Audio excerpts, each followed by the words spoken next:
Joining me now is Dr. Phil McGraw, psychologist, author, and host of Dr. Phil. Dr. Phil, thanks so much for being on with us. I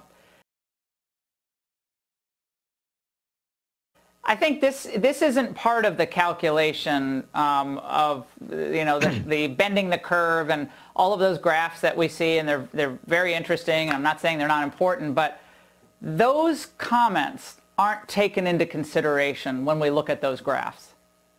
Well, Laura, they never are, and thank you for having me on, and thank you for giving a voice to this because it's so very important. This is invisible. I can't show you an X-ray of depression. I can't show you an X-ray of anxiety, but the fact of the matter is the longer this lockdown goes on, the more vulnerable people get, and it's like there's a tipping point. There's a point at which people start having enough problems in lockdown that it will actually create more destruction and actually more death across time than the actual virus will itself. 250 people a year die from poverty. And the poverty line is getting such that more and more people are going to fall below that because the economy is crashing around us. And they're doing that because people are dying from the coronavirus. I get that. But look, the fact of the matter is we have people dying. 45,000 people a year die from automobile accidents, 480,000 from cigarettes, 360,000 a year from swimming pools, but we don't shut the country down for that. But yet we're doing it for this, and the fallout is going to last for years because people's lives are being destroyed. And Dr. Phil, just conversations with business owners who I've gotten to know over the years. I come from a family that owned a small business, a car wash, and so my heart is always with the people who get, frankly, screwed. I hate that word, screwed, in situations like this. But the restaurateurs, who their employees are their families. That's their family, and they've had the same employees for 30 years, and these are grown men in tears, and they're like, I can't sleep, I can't, and these are grown men who, and I've never seen this, I've never witnessed this before. Ever. Well, I've talked to them before, and of course this happened, and when it happened, they got no warning. Some of them had just received huge orders of perishable foods.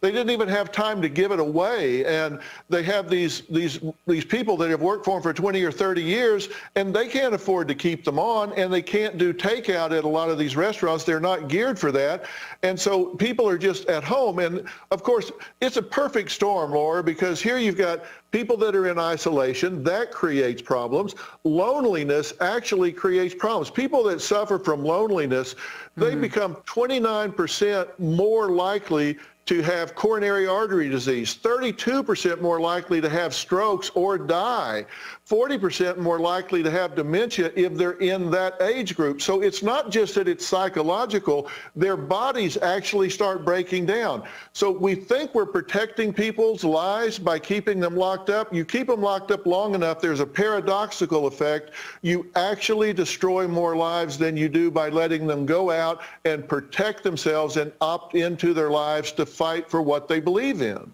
Yeah, and Dr. Phil, I could not agree more. I have not slept during this just because I'm so worried about our country. I'm blessed because I have a job and I'm very blessed, but I'm so worried about the working people in our country and the impact of being out of school for children. And there hasn't been that much of a focus on that. Sweden kept their primary school kids in. They thought that was the right thing to do. And, we'll see how the numbers all turn out there. But the risk that this poses to children, watch. They could just be totally blowing off school, not talking to anyone, and just, numbing out on YouTube videos all day long because they're anxious and worried and depressed and they're trying to distract themselves. And no one would know because they're not going to reach out for help. Dr. Phil, how can parents make sure this doesn't happen to their kids where it's veg out time? That's a real problem, Laura, and I'm glad you brought it up because attendance and actual completion of work across the country has dropped about 40%. parents are not trained as teachers. I mean, we've got so many parents where they have 3 or 4 children in 3 or 4 different grades, and they have one device, one laptop or computer at home, if that, and they're trying to run 3 or 4 curricula when they don't have the training to do it once. And so that's a real problem. And they're doing it while they've got this hammer hanging over their head that the economy's crashing around their ears. They don't know they're going to be able to pay their rent.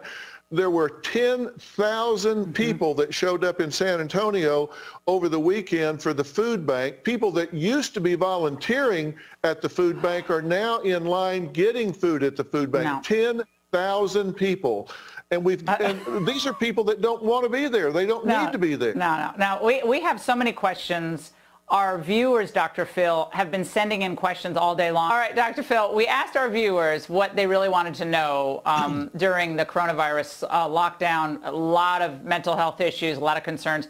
Our first question comes from Val, and she wrote, "My 89-year-old mom is showing sudden signs of delirium. Can you offer some practical suggestions on how to assist her with this quarantine? She's normally active socially, shopping, hair salon, dining out, etc." Dr. Phil. Well, I can, and I say this for Val's mother and also for everybody in this quarantine. You need to maintain your routine. You don't want to become a couch potato and a slug. You want to get up every morning, take a shower, fix your hair, put on your makeup, get dressed, groom yourself just like you do whenever the world is open. Because let me tell you, that door is going to open soon, and it's kind of like the pace car at a NASCAR race. When that pace car pulls off the track, you want to be at full speed. Let everybody else be looking for their keys and figuring out what they're going to do. You want to be up to full speed. You need to have your mind busy. You need to be working and doing things every day. Don't be sitting around, because particularly elderly people, their mind will begin to wander and they will not become cognitively active. You've got to be cognitively agile. This really has an effect on people neuropsychologically. I've been talking with my colleague, Dr. Marty Greenberg, and we're very concerned even about people in their 30s and 40s losing a step cognitively by being in quarantine. Yeah, and kids, go back into the kids have to be hearing from their teachers at the same time every day as if they would in school on video. You got to do something. All right, question from Don. What can people do to avoid confrontation with other members of the household since everyone is forced to stay home together? Dr. Phil, might be last question. You know, that's a tough thing. You've really got to give each other space, and I mean space mentally, emotionally, physically. And before you judge somebody, you need to realize you're probably a jerk too. So just back off and give everybody some space. This will end soon. We probably shouldn't have ever started this, but just realize there's a light at the end of the tunnel. We need to get out of this and get back to work. Major depressive disorder costs $210 billion a year in America, and we're feeding it now when we don't need to be.